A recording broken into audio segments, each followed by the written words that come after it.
Саламатсыздар ма, құрметті оқырмандар? Сіздермен бірге математика пәнінің оқытушысы Алситов Амангелді Гумарович.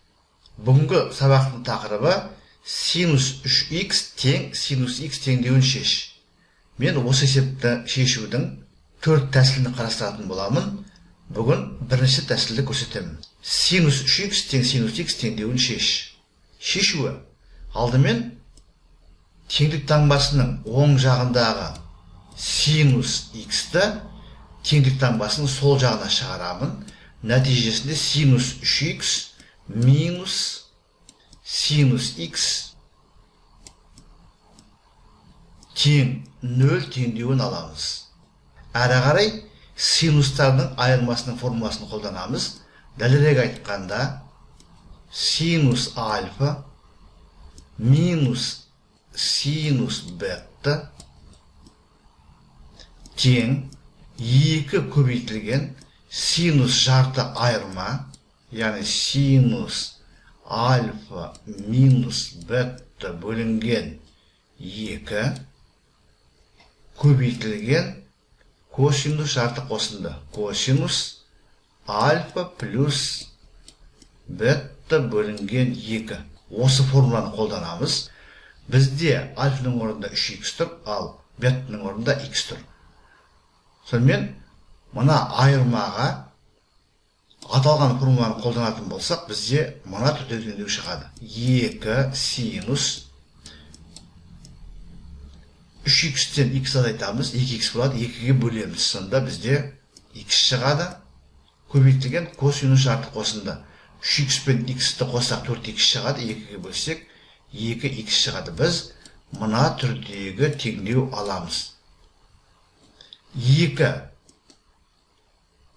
0-ге тең емес, ал көбейтін 0-ге тең болу үшін көбейткіштерді біреу 0-ге тең болу керек. Сондықтан біз сол жағында көбейтінді де мына 2 көбейткішті жеке-жеке 0-ге теңестіріп шыққан теңдеулерді шешетін боламыз. Сонымен бірінші жағдайда синус х тең 0 түрінде теңдеу аламыз.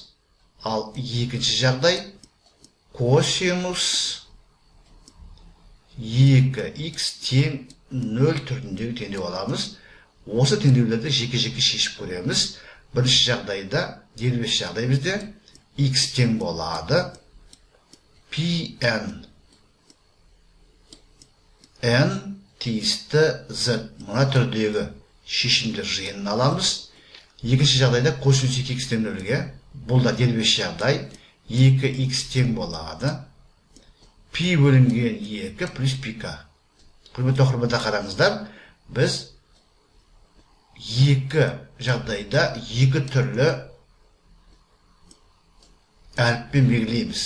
Себебі бірінде n, бірінде k арқылы белгіледік. Себебі олар бір-біріне тәуелсіз. Мұндағы k тиісті z. Соңғы теңдеуден х табу үшін біз теңдіктің екі жағында 2-ге бөлеміз. Сонда пи бөлінген 4 плюс пк бөлінген 2. Бұндағы к бүтін сан, к тиісті z түріндегі шешімдер жиынын аламыз. Осы шешімдер қиыспайды ма? Әлде қиысады ма? Тексеріп көреміз. Ол үшін бірлік шеңбер аламыз. Y өсі, X өсі, бірлік шеңберді шамамен сызайық. Бірінші шешімдер жиыны X тең Pn, n тиісті z, n 0-ге тең болғанда мына нүкте болады, n 1-ге тең болғанда пи мына нүкте болады, n 2-ге тең болғанда 2π мына нүкте қайт.